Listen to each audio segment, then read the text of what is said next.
প্রিয় শিক্ষার্থীবৃন্দ, সবাইকে শুভেচ্ছা। আজকে নিউমেরিক্যাল অ্যানালাইসিসের সেকেন্ড ক্লাস আমি করব। ওই একই chapter solution of algebraic and transcendental ইকুয়েশনসের আমরা আজকে দ্বিতীয় নিউটন-রাফসন মেথড নিয়ে আলোচনা করব। নিউটন-রাফসন মেথডকে সংক্ষেপে এনআর মেথডও বলা হয়। নিউটনের এন এবং রাফসনের আর দুজন ম্যাথমেটিশিয়ান নিউটন এবং রাফসন মিলে এই মেথডটি তৈরি করেছে। আমরা আগেই বলেছি নিউমেরিক্যাল অ্যানালাইসিস আসলে অ্যাপ্রোপ্রিয়েট বা এক্সাক্ট কোনো মানের জন্য না। এই মেথডটা আসলে অ্যাপ্রক্সিমেট, কাছাকাছি কোনো কাঙ্ক্ষিত ভালো মান পাওয়ার জন্যই এই মেথডগুলো ব্যবহার করা হয়। আমরা গত ক্লাসে বাইসেকশন মেথড দিয়ে একটা এক চলক বিশিষ্ট সমীকরণের কিভাবে মূল বের করা কাঙ্ক্ষিত মূলের মান কিভাবে বের করা, অর্থাৎ দশমিক পরে কত দশমিক স্থান পর্যন্ত correct up two what decimal place, কত দশমিক স্থান পর্যন্ত আমরা কারেক্ট মানটা বের করব, সেটা বের করেছি আমরা। এই নিউটন-রাফসন মেথড দিয়েও আমরা সমীকরণের মূলের আসন্ন মান নির্ণয় করব এবং কাঙ্ক্ষিত মান দশমিক পরে কত দশমিক পর্যন্ত কারেক্ট হবে সেই মান। তবে এই নিউটন-রাফসন মেথড দিয়ে আমরা শুধু অ্যালজেব্রিক ইকুয়েশন না, ট্রান্সেন্ডেন্টাল এবং কমপ্লেক্স কোএফিসিয়েন্ট বিশিষ্ট সমীকরণগুলোর মূল আমরা নির্ণয় করতে পারব। আমি আগেই বলেছি নিউটনের নিউমেরিক্যাল মেথডগুলো দিয়ে আমরা অ্যাপ্রক্সিমেট মান পাই। এখন আমরা এখানেও গত ক্লাসের মতো আমরা মনে করি f of x equal to 0 একটা সমীকরণ, এবং এখানে x নট হচ্ছে আমরা প্রথম ইনিশিয়াল একটা অ্যাপ্রক্সিমেট রুট আমরা মনে করি। এই x নটটা প্রকৃত মূলের মানের যত কাছাকাছি নিব ইটারেশন তত কম হবে। এক্সাক্ট বা ডিজায়ার্ড রুট পেতে আমাদের ইটারেশনটা কম লাগবে। আর যদি আমরা x এর এই মানটা ইনিশিয়াল যে আমরা ভ্যালুটা আমরা ধরবো প্রথম, সেটা যদি বেশি দূরে ধরি প্রকৃত এক্সাক্ট রুট থেকে, অ্যাপ্রোপ্রিয়েট রুট থেকে যদি আমরা বেশি দূরে ধরি তাহলে আমাদের ইটারেশনটা বেশি হবে। আর যদি কাছাকাছি ধরি তাহলে আমাদের ইটারেশন কম হবে এবং এর প্রবলেম সলভ করতে আমাদের সুবিধা হবে বেশি। সেটা আমরা যখন একটা প্রবলেম সলভ করব এই থিওরি দেখানোর পরে, তখন আমরা এটা বুঝতে পারব। আমরা x নটকে আমরা ধরি প্রথম ইনিশিয়াল অ্যাপ্রক্সিমেট রুট, প্রথমে ইনিশিয়াল রুট আমরা ধরলাম x নট। এটা প্রকৃত x এর প্রকৃত মান থেকে দূরে, কাছাকাছি, বেশি দূরে নয়, কাছাকাছি। তাহলে আমাদের কি হবে, এই x এর জায়গায় x নটটা, কিন্তু এটা তো অ্যাপ্রক্সিমেট রুট, এক্সাক্ট রুট নয়, এক্সাক্ট বা অ্যাপ্রোপ্রিয়েট রুট নয়। সেই জন্য আমরা মনে করি x নটের সাথে একটা স্মল কোয়ান্টিটি s যদি আমরা যোগ করি তাহলে আমরা মনে করি সেটা হবে এক্সাক্ট বা অ্যাপ্রোপ্রিয়েট রুট। তাহলে আমাদের সমীকরণটা দাঁড়াবে f of x not plus, এটা x নট হবে, x not plus h equal to 0। x এর জায়গায় আমরা x নট প্লাস h বসিয়ে দিলাম। তাহলে আমাদের নতুন ইকুয়েশনটা হবে f of x not plus h equal to 0। এখন আমরা f of x not plus h বাম পক্ষটাকে আমরা টেলর সিরিজের সাহায্যে expanding f of x not plus h বাম পক্ষটা by Taylor series f of x not plus h equal to পাই আমরা এটা f of x not plus h, f prime মানে derivative, first derivative of f of x not h square by factorial 2 into f double prime অর্থাৎ second derivative of x not plus dot dot dot এটা পাই। সুতরাং আমরা এটা equal to 0, তাহলে f of x not plus h এর পরিবর্তে যদি Taylor series থেকে এটা পাই তাহলে এটা ইকুয়াল টু 0। আমি এক লাইনে লিখে ফেলছি, তোমরা দ্বিতীয় পরের লাইনেও লিখতে পারো যে f of x not plus পাই এটা। সুতরাং এই মানটা যদি এখানে বসাই তাহলে f ইকুয়াল টু 0 হয়। আমরা যে s টা ধরছি অ্যাপ্রক্সিমেট রুটের সাথে s বসালে আমরা বলছি এটা এক্সাক্ট রুট। এই s টা যে আমরা ধরলাম, দিস ইজ ভেরি স্মল। এখন f of x not plus h এর এক্সপানশনে দেখা যাচ্ছে ফার্স্ট ডেরিভেটিভ আছে, সেকেন্ড ডেরিভেটিভ আছে, এবং থার্ড ডেরিভেটিভ চলবে। কিন্তু আমরা তো বলছি অ্যাপ্রক্সিমেট আমরা ভ্যালু বের করব, রুট বের করব। সেই জন্য আমরা কি করি, আমরা এখানে নেগলেক্ট করব কিছু টার্ম। তাহলে আমরা কি করব, since s is very small, neglecting the second and higher derivative, এই সেকেন্ডটা এবং হায়ার ডেরিভেটিভ আমরা যদি নেগলেক্ট করি তাহলে আমরা এই দুটো টার্ম রাখবো, এগুলো আর রাখবো না কাছাকাছি মূল পাওয়ার জন্য। তাহলে we get an approximate value of H, আমরা তখন এইচ এর প্রকৃত মান না পাইয়ে একটা অ্যাপ্রক্সিমেট ভ্যালু পাবো। আমরা মনে করি সেই ক্ষেত্রে এখানে যে আমরা সেকেন্ড অ্যান্ড হায়ার ডেরিভেটিভটা বাদ দিয়ে দিলাম, তাহলে সেই জন্য আমাদের এইচ এর অ্যাপ্রক্সিমেট রুট হবে আমাদের মনে করি আমরা h1, সে h1 ধরলাম আমরা h1 from the above equation. তাহলে আমরা কি পাবো, আমরা পাবো x0 এর আমরা কি করব h এর জায়গায় বসাবো h1 আর আমরা এখানে সেকেন্ড এবং হায়ার ডেরিভেটিভ বাদ দেব। তাহলে আমরা পাবো কি f of x0, এই যে f of x0 plus h এর জায়গায় h1 f prime of x0 equal to 0। এখান থেকে আমরা পাবো এটা ইকুয়াল টু লিখবো মাইনাস f of x0, পরে h1 ইকুয়াল টু আমরা লিখবো minus f of x0 by f prime of x0। এখানে যেহেতু এটা ভগ্নাংশ সেহেতু আমাদের কি হবে, হরটা কোনো অবস্থাতেই 0 হতে পারবে না, সুতরাং এটা এক্সিস্ট হবে if f prime x0 is not equal to 0। এটাই হলো নিউটন রাফসন মেথডের একটা প্রধান অসুবিধা, যদি এখানে হরটা যদি 0 হয়ে যায় তাহলে এই মেথডটা ফেল করবে। এটা we cannot proceed this method and we could not solve the problem by this method। এখন আমরা প্রথম আমরা যে x0 যে আমরা রুটটা ধরেছিলাম x0, তার চেয়ে আমরা এখন একটা আর একটু ভালো আমরা এই বেটার এক্সপ্রেশন দেন x0 সে বেটার এক্সপ্রেশন পাবো এবং সেটাকে আমরা মনে করি x1। তাহলে অর্থাৎ আমরা কি করব, x0 প্লাস h1 এর জায়গায় আমরা বসাবো x1। এখন এই h1 এর মানটা এটা বসাই দিলে আমাদের পাবো x1 ইকুয়াল টু পাবো x0 minus f of x0 by f prime x0। এখানে একটা জিনিস লক্ষ্য করো, তাহলে আমরা কি পাইলাম, x1 ইকুয়াল টু পেলাম এটা। এখানে খেয়াল করো, এখানে x0 এখানে x0 এখানে x1 এই x0 এই সাবস্ক্রিপ্ট হলো এখানে 0 এখানে হলো 1, 0 সি এটা বেশি। এভাবে আমরা এখানে যখন 1 দেব আমরা এটা পাবো 2, এটা যখন 3 দিব তখন এটা পাবো 4, অর্থাৎ এখানে সাবস্ক্রিপ্ট এখানে x এর এখানে সাবস্ক্রিপ্ট সে এটা 1 বেশি। সেজন্য আমরা লিখছি এভাবে, now using x1 in place of x0, এই x1 এর জায়গায় যখন আমরা x0 এর জায়গায় x1 বের করব তখন আমরা মনে করি বেটার এক্সপ্রেশন অফ x1 আমরা পাবো, সেটাকে আমরা ধরলাম x2। তাহলে x2 ইকুয়াল টু হবে এখানে 2 হলে এখানে হয়ে যাবে 1 কম, এখানে 1 হওয়াতে এখানে ছিল 1 কম নট, এখানে 2 হওয়াতে এখানে হবে x1। তাহলে x1 minus f of x1 by f prime of x1 is এটা, which is still better। এখন আমি নিচে লাইনে লিখবো আমার জায়গা কম, সেজন্য আমি ডান দিয়ে লিখলাম। এভাবে আমরা কন্টিনিউ করব, continue like this, we iterate আমরা এভাবে কন্টিনিউ করতে থাকবো দিস প্রসেস আনটিল এই যে আমরা ধরবো xr আর xr মাইনাস 1 এর ডিফারেন্সটা এবং এর ধনাত্মকটা is less than the quantity desired. আমরা যে মূলের যত দশমিক স্থান পর্যন্ত কারেক্ট মূল চাবো, তাহলে কি যাতে এটা ওরকম করে ডিস্টেন্সটা কমে যাবে আমাদের।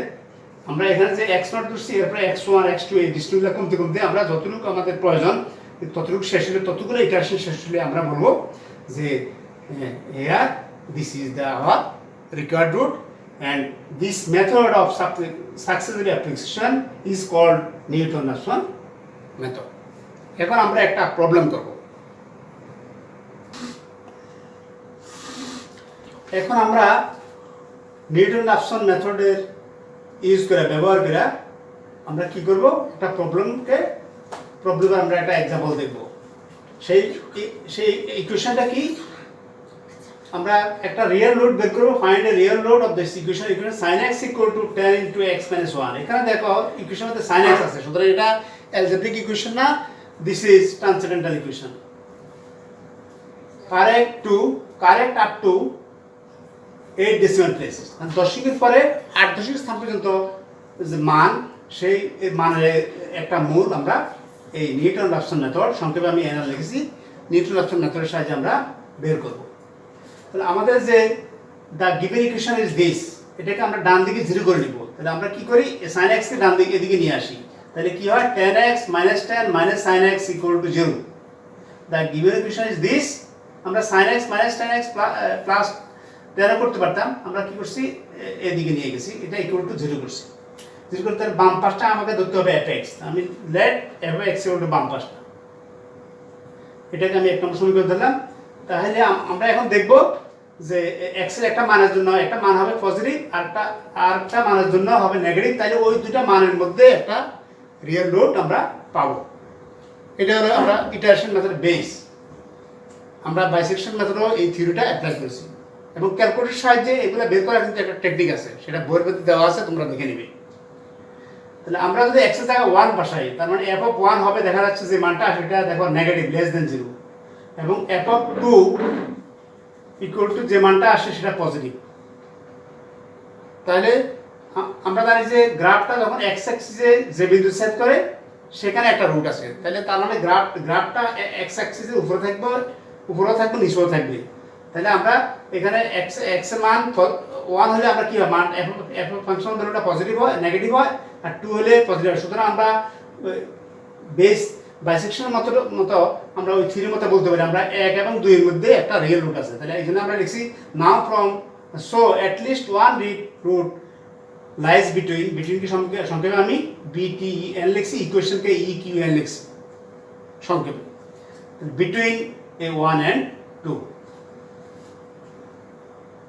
এখন for the Newton Raphson method আমাদের f প্রাইম লাগবে, তাহলে আমাদের f of x দেওয়া আছে tan x minus tan minus sin x, তাহলে f প্রাইম x মানে ফার্স্ট ডেরিভেটিভ করব আমরা, এটা হবে tan, এটা 0 হয়ে যাবে, এটা হবে cos x, তাহলে আমাদের হবে tan minus cos x। এটাকে আমি ধরলাম 2 নম্বর সমীকরণ, f of x কে দিলাম 1 নম্বর সমীকরণ, এবং f প্রাইম x কে আমি ধরলাম 2 নম্বর সমীকরণ।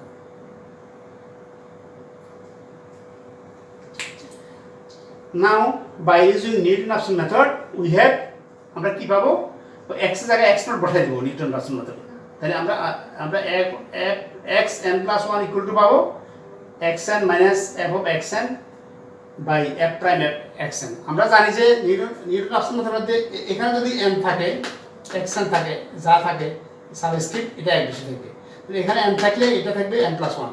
তাহলে আমরা তাহলে এখন xn এবং xn এর জায়গায় যদি আমরা কি বসাই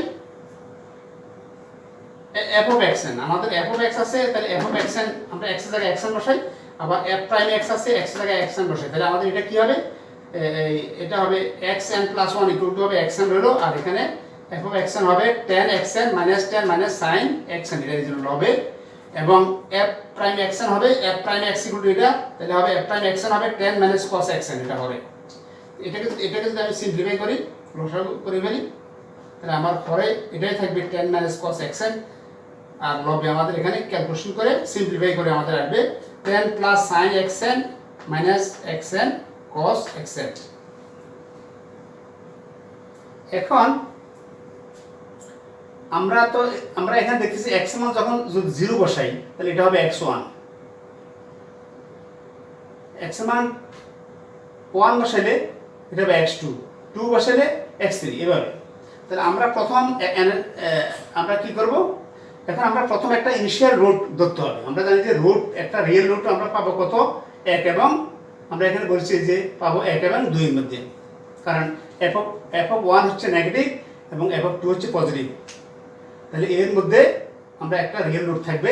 তাহলে আমরা 1 এবং বাইসেকশন মেথডে আমরা 1 এবং 2 এর গড় করে আমরা প্রথম ফার্স্ট ইনিশিয়াল রুটটা আমরা ধরেছি, কিন্তু এখানে আমরা 1 আর 2 এর মধ্যে একটা ধরলে হবে। যদি আমাদের মূল এক্সাক্ট রুট থেকে দূর হয় তাহলে ইটারেশন বেশি লাগবে, আর যদি কাছাকাছি আমি ধরে ফেলি তাহলে আমার ইটারেশনটা কম লাগবে। আমরা এখানে ধরছি 1 plus 1.2 ইনিশিয়াল রুটটা, এটাকে x নট দ্বারা আমরা ডিভাইড করছি এবং এটা ধরছি 1.2, তাহলে এটা যদি x নট হয় তাহলে এটা হবে x1, তাহলে x1 equal to এই ফ্রম দ্য ইকুয়েশন স্টার দিছি আমি এটাকে সমীকরণ, এই স্টার থেকে আমরা পাই x1 equal to x not, এটা 10 plus sin x not minus x not cos x not by 10 minus cos x, এটা আমি লিখেছি সমান, এখানে আর লিখে নাই, এখানে x এর মান হলো কত 1.12 বসাই 1.2 বসাই দিতে হবে। এটা বসাইলে পর ক্যালকুলেশন করলে আমরা আসলে করব ক্যালকুলেটর দিয়ে, ক্যালকুলেশন করলে এই x1 এর মানটা আসবে এটা।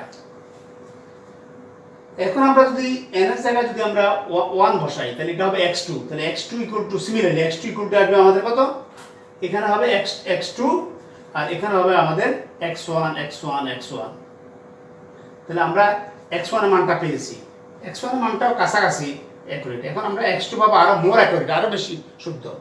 সেখানে x2 টা আমরা পেয়ে যাবো 1.08859777 এর কাছাকাছি আরো আছে। এখন এখানে আমরা দেখছি দশমিক পরে রিপিটেশন কত কত দশমিক স্থান পর্যন্ত ডিজিট কটা আসছে, 0 মিল আছে, 8 মিল আছে আর 9, তাহলে 2 দশমিক স্থান পর্যন্ত আসছে। এখন আমরা x3 বের করি, x3 বের করলে দেখা যাচ্ছে দশমিকের কত ডিজিট মিলছে, 0 মিলছে, 8 মিলছে, 8 মিলছে, 3 ডিজিট পর্যন্ত, 5 মিলছে, 9 মিলছে, 7 7 5। ও আচ্ছা ফাইন। তাহলে আমাদের x3 টা দেখা যাচ্ছে আমাদের এখানে দশমিক পরে 1 2 3 4 5 6 7 8 8 ডেসিমাল প্লেস পর্যন্ত আমাদের রিপিট হয়েছে। x4 ও তাই হয়েছে, আমি ভুলে গেছি, ঠিক আছে। তাহলে আমরা বলতে পারি তাহলে যেহেতু এগুলো রিপিট হচ্ছে 8 দশমিক স্থান পর্যন্ত, তাহলে ডিউ টু এই জন্য আমাদের আমরা দেখো আমরা এখানে যে আমরা প্রথম যে রুটটা আমি ধরছি x1.2, এটা আমাদের আসলে এক্সাক্ট রুটের কাছাকাছি, এই জন্য আমাদের রিপিটেশন বেশি, ইটারেশন বেশি লাগে না। যদি আমাদের এটা দূর ধরতাম, কারণ আমাদের এখানে দেখছি মূল আসল রিয়েল আমাদের রিকোয়ার্ড রুটটা হবে 1.08 আর আমরা এটা ধরছি 0.2। আমরা যদি 1.5 বাইসেকশন মেথডে আসতো 1.5, 1 এবং 2 এর গড় 1.5, তখন আমাদের ইটারেশন বেশি লাগতো। তাহলে আমাদের সো আমরা বলতে due to repetition of x3 and x4, এই যে x3 এবং x4 এর রিপিটেশনের জন্য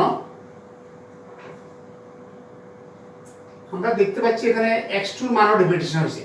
আচ্ছা যাই হোক, আমরা এই দুটো বলছি, আমরা x2 x3 বলতে পারতাম, আমরা এখানে বলছি x3 x4। Due to repetition of x3 and x4 we conclude that, আমরা কি কনক্লুড কি ডিসিশন দিতে পারি, আমরা নিজের কনক্লুশন দিতে পারি। তাহলে এই যে 1.08859775 এটা কি রিপিট হচ্ছে দুইটা তিনটার পর পর তিনটা মনের মধ্যে। তাহলে this is the required root of the given equation, this is the root of the given equation. এটা রিকোয়ার্ড রুট লিখতে হতাম, required root correct, required root লিখতে তার মানে কি correct up to 8 decimal place, তাহলে আর এটা লিখতে হতো না। আমি যেহেতু এখানে রিকোয়ার্ড রুট লিখে নাই, তাহলে this is the root of the given equation correct up to 8 decimal places. Thank you. তো ক্লাসে বাইসেকশন মেথডের মধ্যে আমরা একটা প্রবলেম করেছিলাম, তোমরা এই বাইসেকশন মেথডের আগের নিয়মের অনেক অঙ্ক করবে। এখানেও আমরা নিউটন রাশি মেথডে একটা প্রবলেম দেখাচ্ছি, এরকম এই নিয়ম ফলো করে আরো অঙ্ক করবো। এবং বাইসেকশন মেথডে আমরা কি জিওমেট্রিক্যাল রিপ্রেজেন্টেশন আমরা দেখেছিলাম, এখানেও জিওমেট্রিক্যাল রিপ্রেজেন্টেশন। এখানে আরেকটা জিনিস, আমাদের এক্সাক্ট রুটের সাথে আমাদের যে অ্যাপ্রক্সিমেট রুট এখানে যে মেথড আমরা এই অ্যাপ্রক্সিমেট, এটা কিন্তু এরর আছে। এখন এররটা আমরা থিওরিটিক্যাল এররটা নির্ণয় করতে পারি, তাহলে আমাদের এরর কত সেটা আমরা বুঝতে পারি। এরর কনভার্জেন্সে তোমরা বইতে জিনিসগুলো পড়ে নিবে। হ্যাঁ, থ্যাংক ইউ। তোমাদের কোনো প্রবলেম থাকলে তোমরা কমেন্ট করতে পারবা, আমাদের সাথে যোগাযোগ করে কমেন্ট করে ফোন করে তোমরা জানতে পারবা। Thank you.